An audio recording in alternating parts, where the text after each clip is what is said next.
Our first real success was producing our new strategy in July, August of 2019, the product of 12 months' work. Underpinning that strategy is a new sense of purpose for EirGrid, a purpose that was developed by the staff here. And moving from an old sense of keeping the lights on, which arguably might be somewhat limiting in terms of ambition, our new purpose is to transform the power system for future generations. Transform, because this is a revolution, not an evolution in terms of what has to be done. The power system, because it's no longer just about the grid, it's about turning the whole power system into one that's essentially capable of being run exclusively by renewables. And thirdly, future generations speaks to the existential threat that's climate change and the fact that the next generation, my children, my grandchildren, of which I have two, they're looking at us to solve the problems before they're left with an environment that makes life impossible. And lastly, and by no means least, my team delivered a 530 million grant from the European Commission in October of last year. A grant that facilitates the construction of the largest infrastructure project in Ireland in the next decade, an electrical interconnector between East Cork and Brittany, and connects Ireland to Europe in a context where the UK has, in effect, left the European Union. We ourselves are a world leader in renewables. We can now handle 65% renewables on the power system, which is right up there with the best countries in the world. And we've achieved that on many occasions in the first 6 weeks of this year, such as being the nature of the weather and the high wind. But yes, we are very conscious that the challenge facing us, we can't do this on our own. We look to places like Denmark, who has a very proud track record in renewables and in accommodating same on the system. We look as far away as Tasmania, where there's massive plans to go to 100% renewables. We look at Spain, which has a similar target to ourselves of achieving 70% plus on the power system. And recently we signed an MOU with the state of New York, who have set an ambition for 100% renewables on their power system by 2040. So yes, we're in big outreach mode, and we also intend to establish technical partnerships with global players, technology companies, to come in here, work with us and help us on this journey for to deliver a green power system. Today we have 4,500 megawatts of onshore wind on the system. We need to connect twice that over again. So another 10,000 plus megawatts of renewables need to be connected to the system. That'll be onshore wind, offshore wind and solar. We need to build more interconnection with the UK and build our new interconnector to France.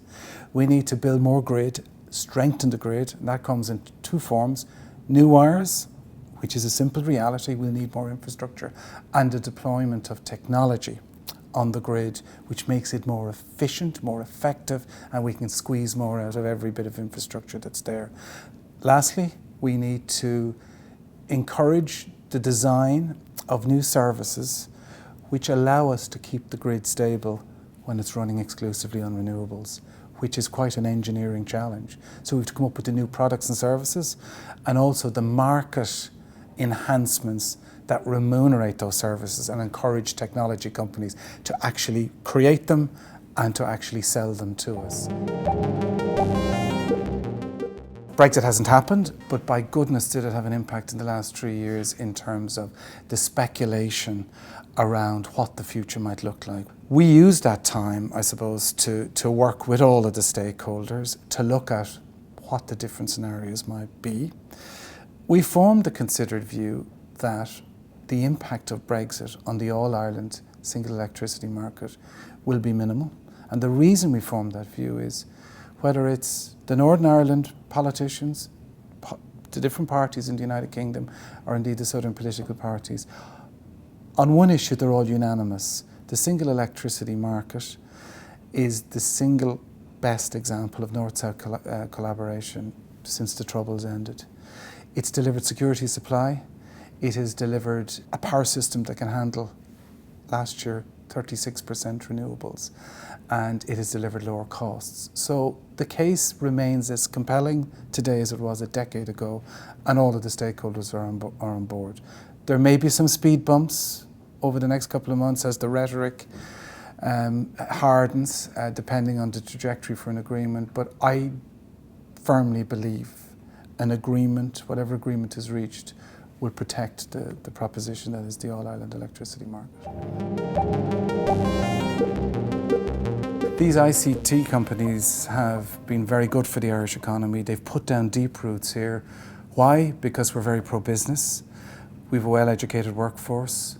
We have, a very competitive tax regime.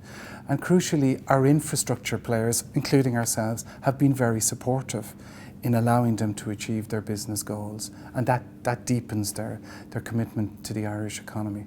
But our planning for 2030, in terms of the renewables that need to be connected and transmitted through the grid, also takes account of the significant increase in demand which will arise from the business expansion plans of these companies. There's a positive dimension to this because very, very recently, in the last 6 months, Amazon have entered into a power purchase agreement called a corporate PPA with an Irish developer.